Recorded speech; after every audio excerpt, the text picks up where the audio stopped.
नमस्कार दोस्तों। हम जिनको याद करते हैं क्या उनके पास हमारी एनर्जी पहुंचती है? दिन भर हमारे याद करने का कोई रिजल्ट मिलता है या नहीं?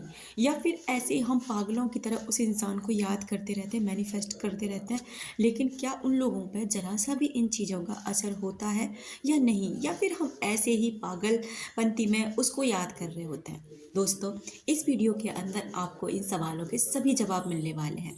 सबसे पहले तो आप ये सोचने को तैयार ही नहीं होते हैं कि ऐसा होता है कि आप जिस भी व्यक्ति को याद करते हैं वो व्यक्ति आपकी उस एनर्जी को महसूस करते हैं, और आप जो जो चीज़ें उस व्यक्ति के बारे में याद करते हैं, ठीक एग्जैक्ट वही एनर्जी उस इंसान के पास पहुंचती है।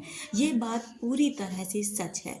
लेकिन कुछ लोग ना अपनी नेगेटिविटी के कारण इस बात को मानने को तैयार ही नहीं होते हैं कि ऐसा कुछ होता भी है। देखिए, इस बात को हम ऐसे समझते हैं, जब किसी इंसान की डेथ हो जाती है, उस समय पे जब हम उसको रो कर याद कर रहे होते हैं, परेशान होकर याद कर रहे होते हैं, उसके लिए रो रहे होते हैं, तो सब लोग क्या समझाते हैं? ऐसे मत रो, वो परेशान होगा।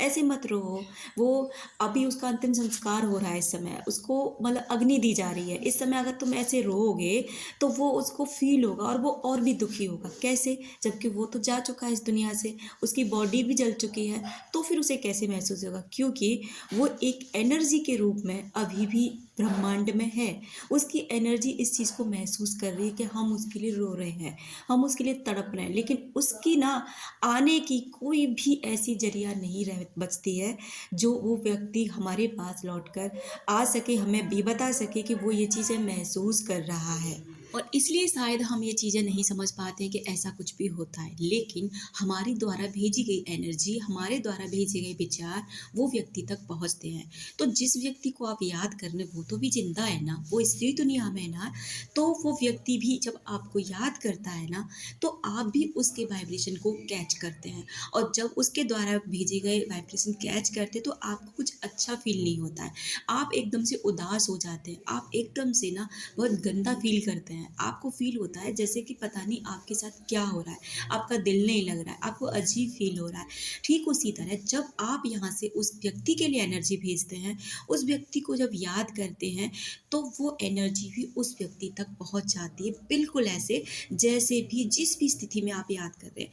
अब वो लौट कर क्यों नहीं आता? क्यों आपके किसी भी मैसेज का जवाब देता?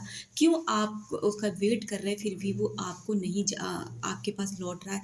वो जानता है कि आप उसके लिए मरे जा रहे हैं, आप उसको याद कर रहे हैं, फिर भी वो वापस लाइफ में क्यों नहीं आ रहा? इसके बहुत सारे रीज़न हैं।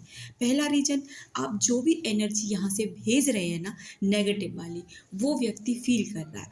अगर वो आपसे कॉन्टैक्ट करेगा, वो वापस भी आएगा, उसे पता है कि आर्ग्यूमेंट्स होने हैं, उसे पता है आप रोएँगे, उसे पता है कि आप उसे बहुत कुछ सुनाएँगे, और वो इन चीज़ों के लिए तैयार है ही नहीं। इसी वजह से वो आपसे कॉन्टैक्ट नहीं करना चाहता, क्योंकि उसे पता है कि वो कहाँ पर आपको छोड़ कर गया है, कहाँ पर बातें शुरू हो सकती हैं, कौन-कौन सी आपके बिहेव को जानता है, आपको जानता है, इसीलिए वो आपसे दूरियाँ बनाता है। दूसरा रीज़न ये भी होता है कि जिस तरीके की एनर्जी आप यहाँ से भेजते हैं, रोने वाली, तड़पने वाली, परेशान होने वाली, नेगेटिव वाली, ठीक वही एनर्जी उस व्यक्ति तक पहुँचती है, और जिससे क्या होता है ना, वो आपसे और दूर चला जाता है, क्योंकि वो बहुत गंदा फ़ील करता है, बहुत बुरा फ़ील करता है, और ये फ़ीलिंग उसको आपको आपसे दूर आपकी फ़ीलिंग आपसे उसको दूर ले जाती है। तो अगर आप अपने रिश्तों को सुधारना चाहते हैं, अगर आप ये चाहते हैं कि वो व्यक्ति ना आपसे अच्छे से बात करे, आपकी लाइफ़ में लौट कर आए, या फिर आपकी एनर्जी उस व्यक्ति तक अच्छी वाली पहुँचे, जिससे कि आप जो उसके लिए फ़ील करते हैं वो भी फ़ील करे, तो वो एनर्जी उसके लिए भेजना शुरू कर दीजिए। जब पॉजिटिव एनर्जी आप भेजना शुरू कर देते हैं तो वो भी धीरे-धीरे आपके लिए अच्छा फ़ील करने लग जाता है, और जिससे कि ना वो आपकी लाइफ़ में लौटने का मन बना लेता है, क्योंकि उसे पता है कि अब आप उसे दिल से और प्यार से याद कर रहे हैं, अपनेपन के लिए याद कर रहे हैं। Thank you so much.